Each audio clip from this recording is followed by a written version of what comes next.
Okay, I think I just an update video. It's been a while since I've kind of posted anything about the car. I've still been working on the car, so I've been driving the car basically. I just haven't really dedicated type of videos. It's kind of dropped out my repertoire, which is bad. However, I'll just make an update over here in case anyone has any questions about the car as it stands right now. So the car's got 13,000 miles on it. I've been doing a lot of just cruises, drives with people.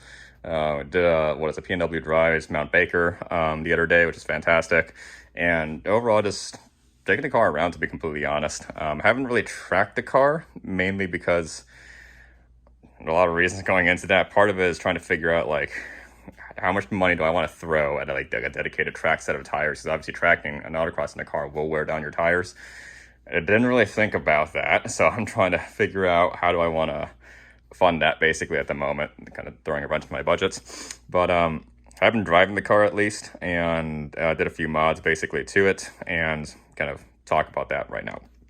So one thing we did was, added Dominator coolant boost into the coolant chamber. It sucked out 12 ounces, put 12 ounces in. Someone else did that, and even though that's double the amount that they kind of recommend, someone from Amazon, I think, just commented you could just throw the entire bottle in there, which is what I ended up doing. 12 ounces is pretty much the entire coolant chamber, so I just sucked it out with a pump, put 12 ounces in there, ran the car, full blast heat, so this coolant actually gets circulating.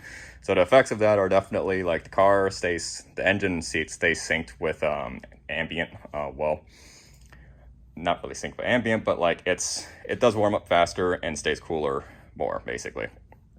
So what I kind of notice is like on cold start, the engine, when the engine temp hits 180 Fahrenheit, oil temp is usually around 150. And if I'm driving the car hard on some uphills, basically if the oil temp hits like 217, 220, the engine temp is usually also holding at 200, which is actually kind of impressive. So that definitely does work. Actually, it doesn't do anything for your oil temps really, but maybe it helps a little bit, but it does keep the engine cool, which is kind of neat. So that actually definitely does work.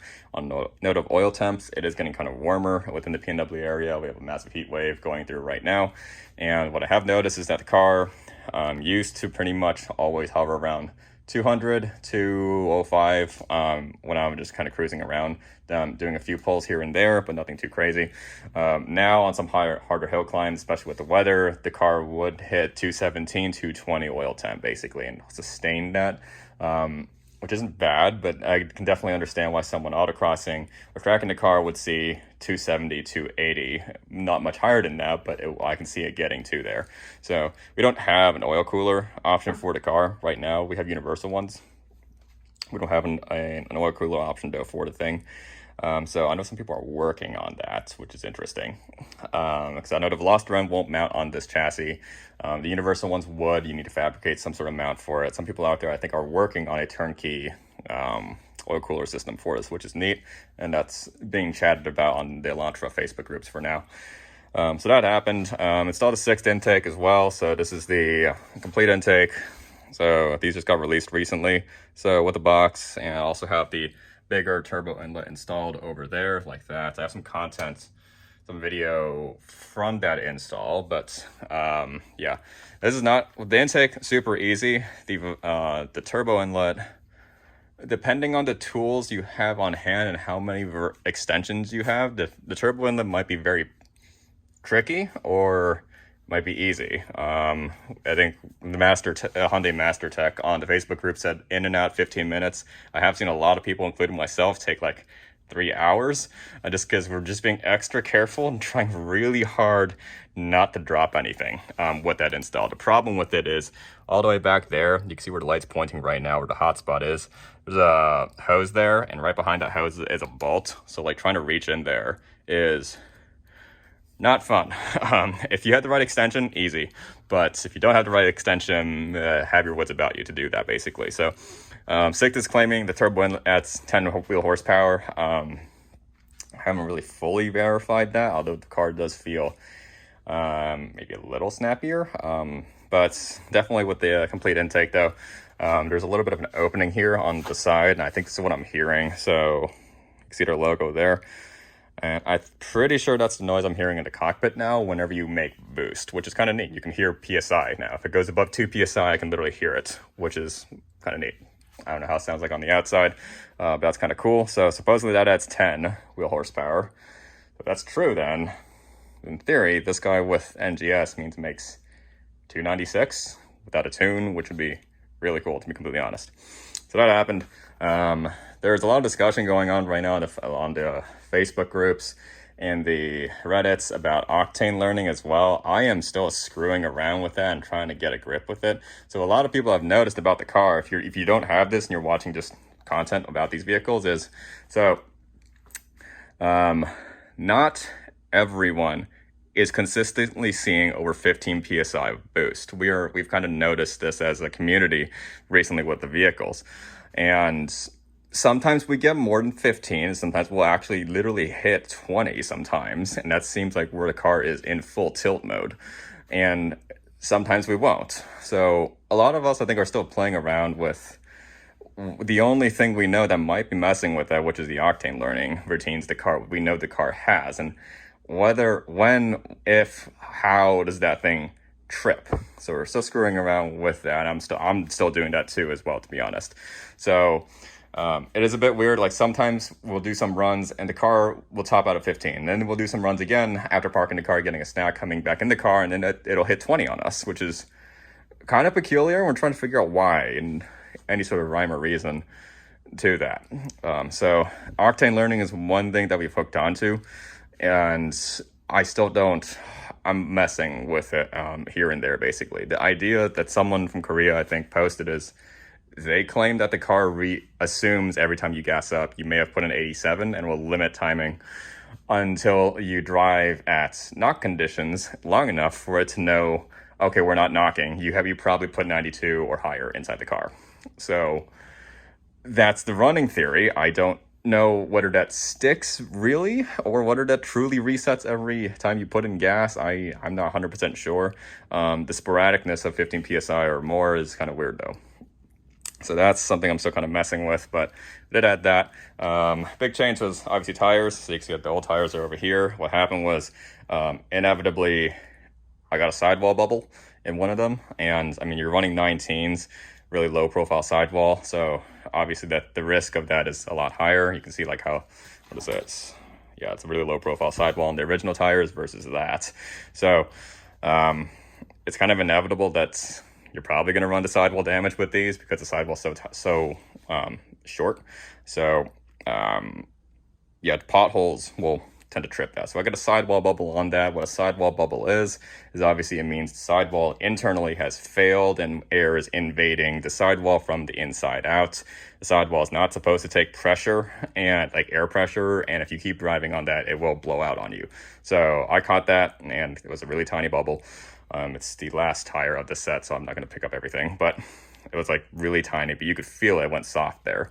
So I had used that as an excuse to get my 18s, which are over here. So this is my daily set, basically, and I might get another set for track use, which is what's running through my head. These will become my winners, and I have a set of stuff over there for those are my winners. Those are some Redesteins that are ready for this, basically. So, yeah, so that happened. So those got swapped out. These are NK TS9s, and their offset is 50 millimeters. The original is a 55. Those are 50s, and they're running 255 40 R18. So this is really significant because the reason why I went with this very specific setup is because I've seen a lot of people out there run 245 40 R18s on a 45 mil offset. So 245 is the original OE tire is a 245 35 R19 on a 55 mil offset. So what offset is basically is if you're not familiar with it, is basically the way I literally think about it is, and the offset number is how deep is the hub rammed inside of the wheel. So this is a 55 mil offset, so it's rammed basically 55 mil deep inside the wheel from what you would consider like 0. So it's 55 in. This is 50, so that means the hub is not as deep in the wheel as this. A lot of people are running a 45, which means the hub is even less deep, basically. So what a 45 offset means is that the wheel will basically sit further out. The 0 point of the wheel sits further out. These are 8.5s, by the way. The original tires, I believe, are 8s. So this is significant because a lot of people are running 245, 40 on a 45 mil offset. This is a 245/35 on a 55 mil offset. Same section width, so same wheel width basically, and the 245 plus 45 means that they are 10 mil outboard of the original setup. And people are running that just fine without needing to add camber. So this section width pushed out 10 mil is fine, basically, is what a lot of people are running right now. So this is a 255 50 mil offset. So basically what that does is the 50 mil is in between the 45 that I know is safe and the 55 here. So if I ran 245, that's definitely safe. However, you gotta think about it, at 50 mil, I got 5 mil on both sides. So I got 5 mil of wiggle room. That's why I tried to find out 255s, which are obviously it's 10 millimeter bigger and it's 10 mil split across both sides. So it's 5 mil on both sides, which means literally splits the difference between the 245/40 plus 45 and the 245/35 plus 55. This works perfect, no rubbing. So far, I mean, I put at least 1,500 miles on it so far. So that's been fantastic. So you get a little more section width, a little more grip. Should kill wheel hop more in theory as you run it. So, because it just has more to actually stick basically. So that's kind of awesome. And that's with stock camber. So the stock camber, I think at the front, the spec is like 0.6, 0.7. And I believe a rear, it's actually 2, -2, which is kind of interesting. So if you look back, like that's decently flared out, honestly. That's stock. So the rears obviously are adjustable because they're the multi-link, and the front's a McPherson strut. There's no slotting from the factory, so you can't really adjust those. Eventually, I want to get camber plates. Pay someone to do that because springs scared the crap out of me. But camber plates would be nice to push out the caster a little bit, and you get a little more camber as you steer, obviously, as a result of that. So yeah, so that's I know what's going on over there. The fitment's pretty good with this. Again, no rubbing. After I mounted this, I literally went around the cul-de-sac and very nervous, ran the car at full lock, no rubbing back and forth. So that's awesome. So that should work. Again, 255s specifically with the 50 mil offset. If you went 45s, that starts getting a bit weird. That would probably work, but you're starting to run close to that limit. Someone on Reddit, I think, posted that they had 245s on a 38 mil offset, and they are just barely not rubbing without adding camber. So if you ran 255s on a 45 mil offset, you're like 2 mil off from that guy's setup. You're still safe, but it's getting close. I think if you wanted to run 265s, so you could probably do it on a 45 mil offset. You're probably going to need to add camber though, because like you want to be at that 45 so that 45 might not even work. You might want to go to like 40 just to be safe. So like what the 265 would be is 265 versus this. It's obviously going to be 20 mil bigger. So you need 10 mil of gap. So it's 10 mil wider on both sides.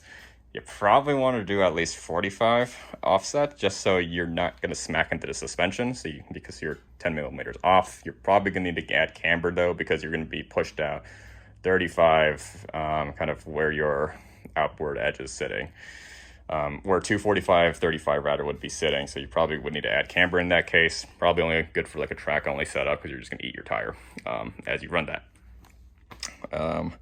Yeah, I could ramble about wheels all day. If you have any questions on wheel fitment, let me know. And I can kind of chat about that. Just at least run through some of the numbers on like wheelsize.com or whatever the site is called, and kind of arrive at this setup, and I'm pretty happy with it. These are Pilot Super Sports as well, and that's because I just want to get going ASAP. Tire Rack had these, and in stock did not have Pilot Sport 4s in stock, 4Ss, not the 4. The 4 and the 4S are different tires. If you weren't aware, the 4S is the performance one. The 4 only without the S is a different tire completely. So the Super Sport is the tire before the 4S, and it's pretty much the predecessor. It's still good. It's not bad in any way. The 4S is supposed to be better in every way. But so they had the Super Sports in stock, so that's why I went with these. These are my daily tires, so nothing really wrong with those so far. The experience with Tire Rack was fantastic. So they had the wheels in stock, and you could spec whatever tire you wanted on those. But they did kind of confirm that like, hey, this will fit an Elantra N, because someone from Facebook graciously, I think, actually went to Tire Rack and then let them try out stuff on the car. And that's the only reason why our car is even on Tire Rack in the first place, because someone actually took their car to Tire Rack. I think they got some discounts from it. And so they actually allowed Tire Rack to take some measurements, which is cool. So got these from Tire Rack, and I did the wheel and tire package. So that's the wheel and the tire. So what they do with that is you could also add TPMS and also the black, black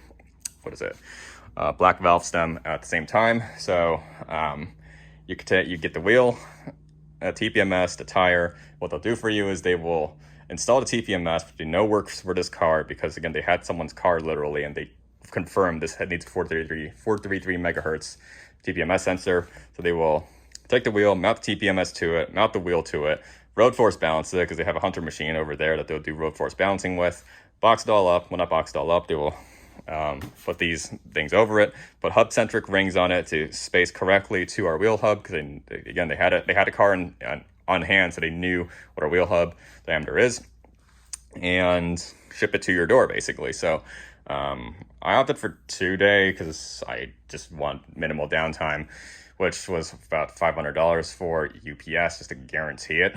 And all said and done, it was about like $2,800 for the 4 sets of wheels, 4 sets of tires, TPMS on all tires, 2-day shipping. So it was a bit expensive, and tax. So all said and done, it was about that range. A little bit on the pricey side, but literally this was at my door within 2 days. So I ordered it, I think, on a Tuesday in the morning, and it arrived here on Thursday at night. And stuck them on 20 minutes, in and out.